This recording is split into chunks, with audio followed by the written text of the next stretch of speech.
Pascal Feuillet, bonjour. Vous êtes responsable du numérique à la commune Léonard de Vinci, alors université confédérale, qui envisage un rôle de coordinateur de tous ces efforts qui ont été portés, qui seront portés autour de Poitiers et de la Nouvelle-Aquitaine concernant l'éducation, puisque notre ministre vous a cité comme capitale de l'éducation. Donc, on va tourner un petit peu autour de ce sujet. En quoi l'organisation telle qu'elle l'est en Nouvelle-Aquitaine pourrait produire ce concept? Oui, bonjour. Alors, en effet, la commune Léonard de Vinci a la particularité d'être sur le territoire de Poitiers, mais pas uniquement, parce que nous sommes sur l'ensemble du territoire nord-aquitain, puisque nous travaillons avec l'Université de Limoges, l'Université de Poitiers, l'ISA et l'ANSMA, qui sont nos établissements membres. Voilà. Mais nous avons dans la commune des partenaires qui sont Canopé, les NESR, le CNED, et puis d'autres qui sont en train d'arriver comme le CREPS ou l'école de l'image. Donc on est en train de travailler tous ensemble sur cette question-là, et ça donne finalement, comme on est une commune de coopération et de coordination, on crée le lieu, l'espace, pour pouvoir travailler ensemble sur les questions des projets communs, et qui rendent, finalement, qui créent le Poitiers capitale de l'éducation. Ça donne un espace pour justement créer des projets tels que on travaille sur la reconnaissance ouverte avec le réseau BAUD qui est en train de se créer, Badge ouvert à tous, qui lui accueille tous les partenaires académiques, Canopé, les EN, les universités. En effet, sous le titre un peu Poitiers capitale de l'éducation. Donc c'est cet espace-là qui nous permet de faire ces projets. Est-ce que ça veut dire que vous avez l'habitude de travailler avec plein d'interlocuteurs et de partenaires que vous venez de citer, et qui fait qu'effectivement vous avez des talents pour développer des projets coopératifs? Est-ce que c'est la spécificité de Poitiers? Alors, c'est en tout cas au travers de la commune, c'est ce que l'on fait. Voilà. C'est-à-dire qu'on a, on est très peu nombreux, puisqu'on est quelques chargés de projet, chargés de mission, qui sont là justement pour avoir une approche projet. Et par exemple, le réseau dont je vous parlais, les badges ouverts à tous, c'est ma collègue Caroline Bélan-Ménagier, qui est aussi experte MITNES en parallèle.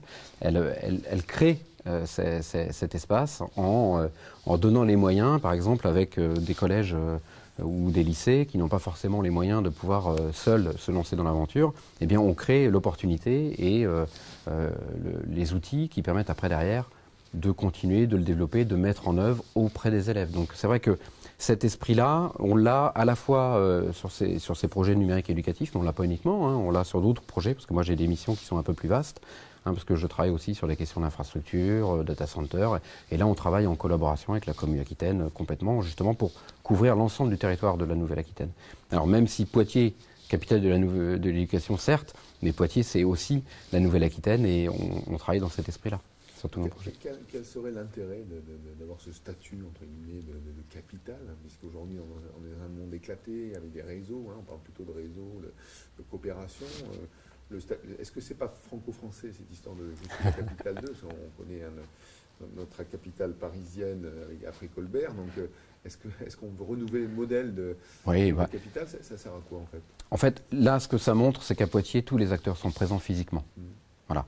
Alors, même si en effet on travaille tous à distance, c'est une réalité, on sait bien que quand même, pour faciliter, pour accélérer la coopération et travailler un peu mieux, je suis pourtant un digital native, on va dire, presque, même si j'ai pas tout à fait l'âge de nos des étudiants, mais on est quand même plus efficace, amené à travailler plus en collaboration lorsqu'on se connaît, on se rencontre.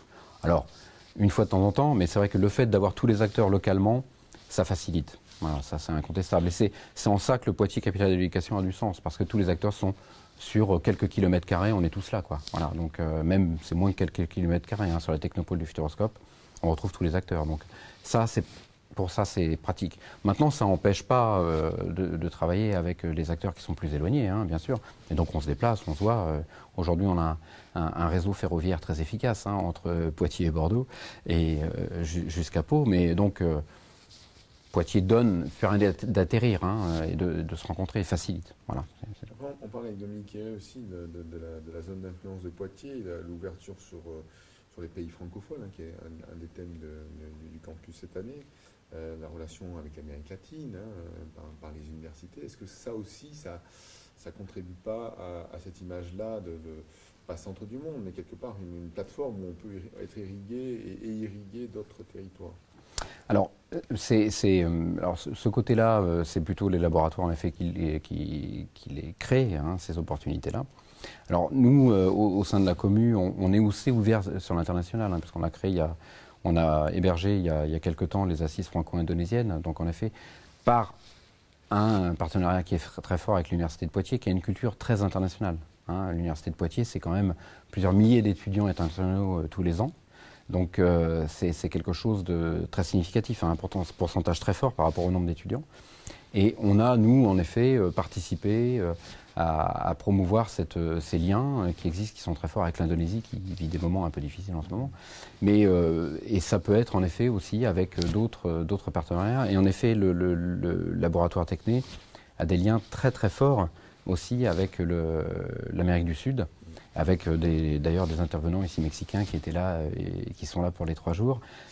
Voilà, c'est une réalité. On regarde aussi beaucoup avec nos cousins du Canada, du Québec, voilà. Donc, et là-dessus, on continue d'œuvrer de manière à ce que Poitiers rayonne au niveau international. Alors, Poitiers, c'est capitale régionale, nationale ou internationale? On est dans un monde global. Soyons fous. Non, mais voilà, au-delà de la carte, c'est pas trop l'intérêt. L'intérêt, c'est plutôt les projets qui émanent d'ici. Créer un pôle voilà. d'excellence en éducation, c'est que Poitiers a toutes les cartes. Tout à fait, toutes les cartes ici. Et uniquement, pas uniquement par les acteurs de l'éducation, mais aussi les acteurs du tissu tissu économique. Hein. On a l'écosystème ici avec le label French Tech Edutainment, voilà, avec des acteurs du SPN particulièrement qui sont très impliqués. On travaille avec, par exemple, une petite start-up qui s'appelle Pixies, qui travaille sur l'orientation et imagine avec nous les métiers de demain. Hein. C'est-à-dire qu'aujourd'hui, on a un enjeu fort par rapport à nos établissements. On ne connaît pas les métiers de demain, hein, on n'en connaît que 30%.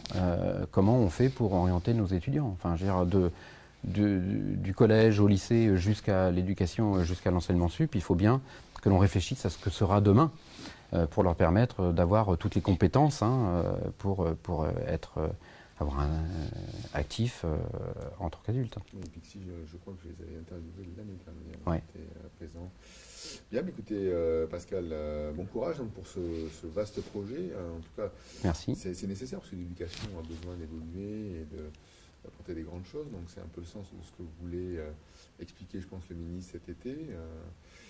Pas forcément toucher un peu comme on pourrait le penser, le lier trop à l'industrie, hein, parce que le danger de se rapprocher des industriels, c'est de se rapprocher un peu trop des gens comme Google, Facebook et les GAFAM, hein, qui ont changé peut-être de nom, qui font qu'après, à un moment donné, c'est pas forcément l'État qui conduit, mais c'est peut-être le capital ou l'argent. Voilà, mais ça, c'est un autre sujet. Oui, mais c'est un vrai sujet. Hein. C'est un vrai sujet parce qu'on le voit hein, au sein... Sur l'indépendance, par exemple.